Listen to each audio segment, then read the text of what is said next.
नमस्कार मित्रांनो, आजच्या ब्लॉगमध्ये आपल्या सगळ्यांचे स्वागत आहे. आणि आज आपण चाललेलो आहोत गणपती बाप्पाच्या दर्शनासाठी. मित्रांनो, मंदिराच्या पायऱ्यांना इथूनच सुरुवात होते. हे पहा, सहलीचा सीझन असल्यामुळे शाळांच्या सहली आलेल्या आहेत आणि आपल्याला बाप्पासाठी फळे, फुले, पूजेचे सामान आपल्याला इथेच भेटते.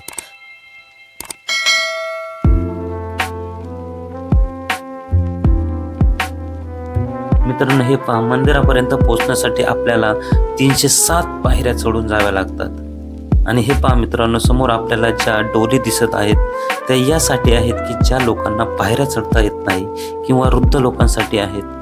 मित्रांनो, या डोलीचे तिकीट आहे 1000 रुपये. ते घेऊन जातात आणि पुन्हा दर्शन झाल्यावर आणून सोडतात.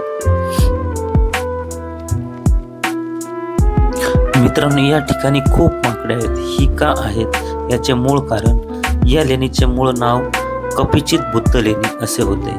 त्याचे मूळ कारण म्हणजे या लेणीवर असलेल्या माकडांचा वावर होय. पाली भाषेत कपी म्हणजेच वानर किंवा माकड, चित किंवा चिता म्हणजेच एकत्रित राहणारे किंवा अडवणारे असा देखील होतो. म्हणजे जिथे वानर एकत्रित राहतात किंवा वानरांना आवडणारी जागा म्हणजेच कपिचित. म्हणून आजही या डोंगरावर खूप माकडे असतात.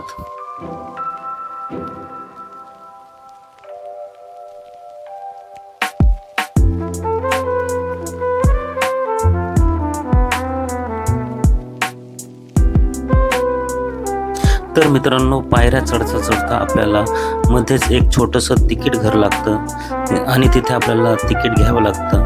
तर मित्रांनो, इथे एका व्यक्तीचा दर आहे 25 रुपये एवढा.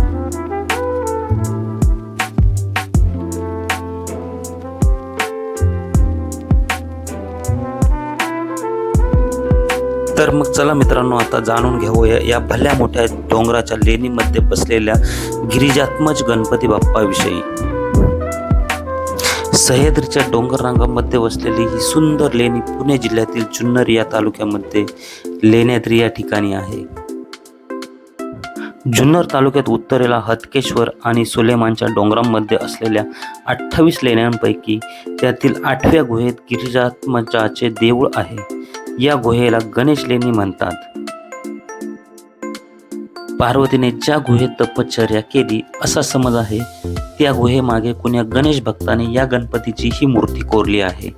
हे देवस्थान लेण्यांमध्ये आहे म्हणून याला लेण्याद्री असे नाव पडले. मित्रांनो, हा आहे भला मोठा सुसज्ज असा सभामंडप. माता पार्वतीचा मुलगा गिरिजात्मज म्हणून पूजले जाणारे हे मंदिर पांडवांनी एका रात्रीत एकाच खडकात कोरल्याचे मानले जाते. येथे गणेशाचे बालरूप असून 307 ते 315 पायऱ्या चढून या गुहेपर्यंत पोहोचावे लागते. पौराणिक कथेनुसार या मंदिराची आख्यायिका अशी आहे की माता पार्वतीने या गुहेत गणपतीला पुत्र रूपाने प्राप्त करण्यासाठी 12 वर्षे तपश्चर्या केली होती.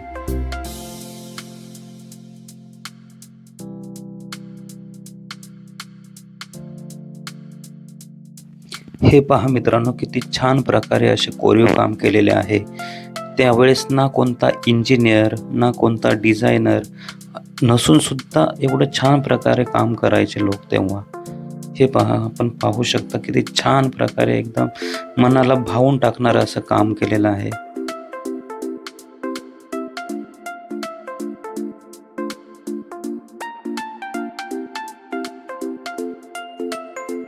तर मित्रांनो, आपण आता आलेलो आहोत गुहेच्या आतमध्ये. हे पहा किती अंधार आहे.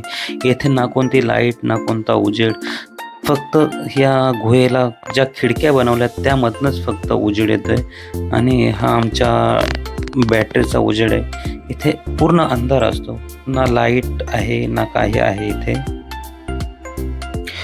मित्रांनो, तुम्हाला हे जे दरवाजासारखं दिसत आहे ते पूर्ण असा प्रशस्त असा मोठा हॉल आहे. आणि ह्या इथे दरवाजे आहेत. हे आतमध्ये खोल्या आहेत, छोट्या छोट्या खोल्या आहेत बनवलेल्या अशा त्यावेळेस. आणि ह्या खोल्यांच्या समोर पूर्ण असा मोठा एक प्रशस्त असा हॉल आहे. मोठा, खूप मोठी जागा आहे समोर.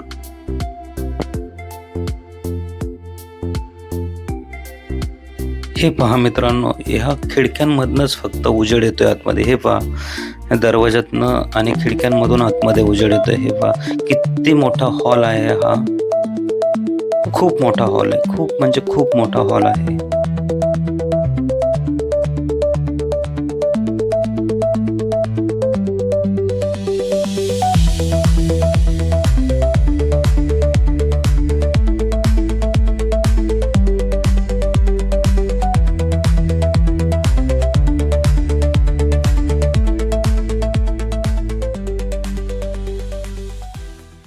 हे चैत्य सभागृह आहे. अजिंठा गुहेत आढळणाऱ्या सभागृहासारखेच पण लहान आहे. सभागृहाच्या आतील भागात दगडी कोरीव कामाच्या कडा आहेत, ज्याचे भक्ती केंद्र एका साध्या ढोलावर अर्धगोलाकार स्तूप आहे. यातील खांब सातकर्णी काळातील 4 प्लेटेड पिरॅमिड रचनेपासून सुरू होतात.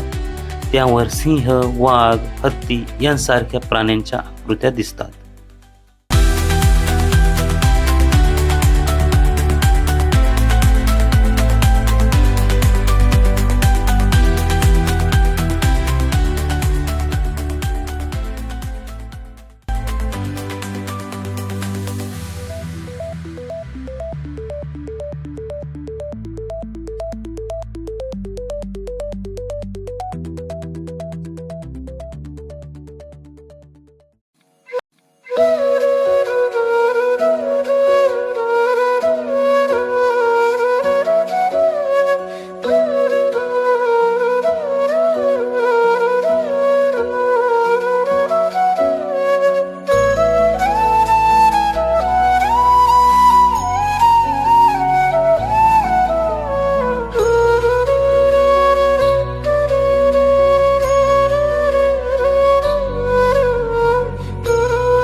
तर मित्रांनो, मनाला भावून टाकणारी ही सुंदर लेणी आपल्याला कशी वाटली हे कमेंट बॉक्समध्ये नक्की सांगा.